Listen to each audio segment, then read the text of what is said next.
finish a daydream. Who are you trying to be? The time of being sad is over. And I really love how they don't gloss over any of his mistakes. Like any flat notes, stuff like that, they didn't try to tune it or anything when they were editing this together. It is very true to the original. I can tell that they really stuck with what he did live. Alright, so we're going to take down one of my favorite songs by Panic at the Disco, Hallelujah. We're going to be comparing the live version that was posted on their personal page and one of the live versions that wasn't. run, run, lost boy, they say to me.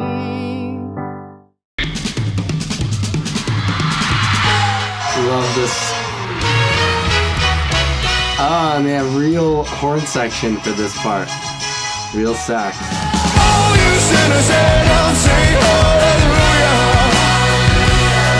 So praise anybody. Alright, so really interesting his approach to singing this first part. He's starting it with a very, very low larynx, like way lower than the original, if you notice. We're going to see how that compares to the other live version, but it's an interesting thing to note that on this night he decided to do it with a really low larynx position. If you want to see an uncut version of this video, check out the link in the description. And if you guess I'll shake it, lean back, let it move right through you.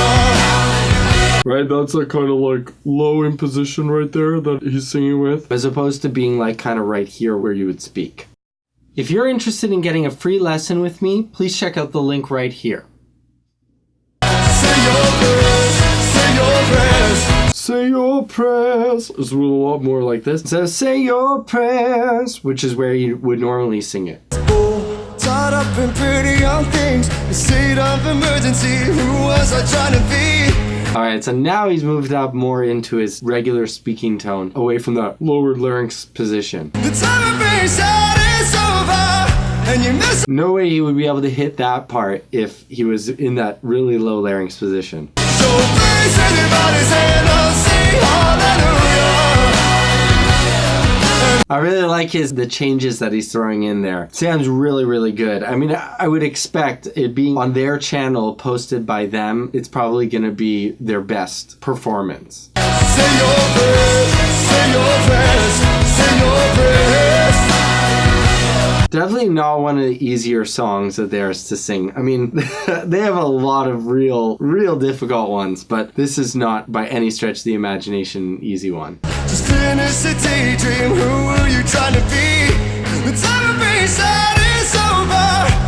And I really love how they don't gloss over any of his mistakes. Like any flat notes, stuff like that, they didn't try to tune it or anything when they were editing this together. It is very true to the original. I can tell that they really stuck with what he did live.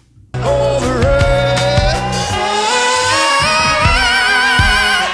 love it. I love his super, super high range. So there he was going into a lot of his falsetto and doing it beautifully. I love his vibrato in his falsetto. It's incredible.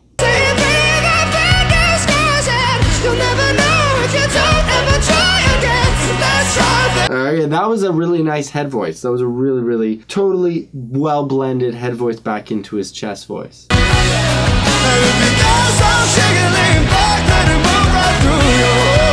You can see that he's just having a lot of fun with this song. Like, it's not something that he's overly focused on being 100% perfect. It's more about the feel. And if you guess I'll shake it, lean back, let it move right through. Oh my god, that was awesome. That was great. You hear that high note? Say your prayers, say your prayers, say your prayers. I love how he just casually throws that in. You know, like BRENDON URIE. Amazing.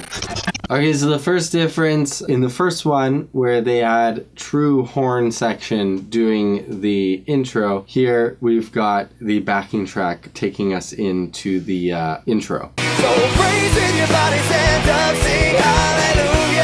Alright, so right off the bat, totally different approach from a larynx position standpoint. He's singing it much more in his speaking voice. If you notice there, it's not from down here. He's doing it from like right around here, which is where he normally would talk. Under the covers of second-hand lovers, oh, caught up in pretty young things in a state of Alright, so it sounds like he's kind of gliding a little bit underneath the pitches there. It sounds to me like his voice is not quite what it was in the last one, just as far as the flexibility it had in the last performance. Could be that he's sick, might be something that's going on there. time of peace that is over, and you miss him like you missed no other. And But he's got that, his high mix is sounding beautiful. go praise everybody, stand up, sing hallelujah.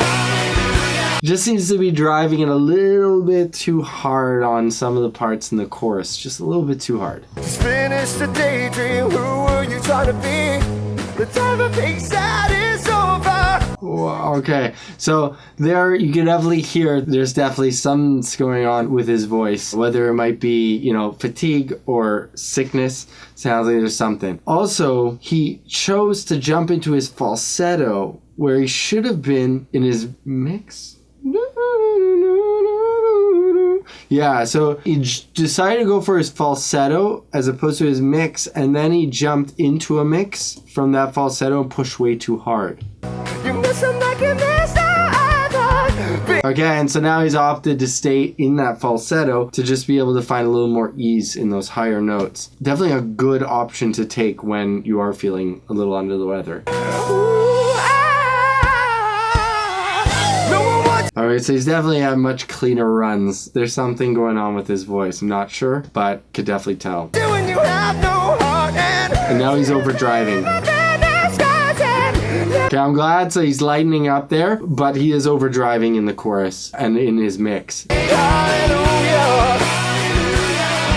If you can't stop shaking, lean back, let it move right through. And you heard that? He's kind of like pushing a little bit too much, trying to get his vocal cords to come together the same way that they did for the beginning part, where it was coming together very nicely. Whereas here now, because of, I think, that break that happened, he's now trying to make sure that doesn't happen again. And so he's kind of putting in that extra insurance policy to be able to like try to make it that it doesn't happen again. So praise with your body, stand up, sing hallelujah. And if you can't stop shaking, lean back, let it move right through ya. You can hear it definitely in his voice. There's that kind of like, there's that grit from pushing it just a little hard. Hallelujah. Say your prayers, say your prayers, say your prayers. I like how he chose to do a drop off, so like a downward run as opposed to the upward press. That's normally where he goes on the original, but here he went in a downward run so that he didn't have to push his voice up there. Man, I love listening to Brendon Urie. If you guys like this video, please check out this one. You're gonna like it.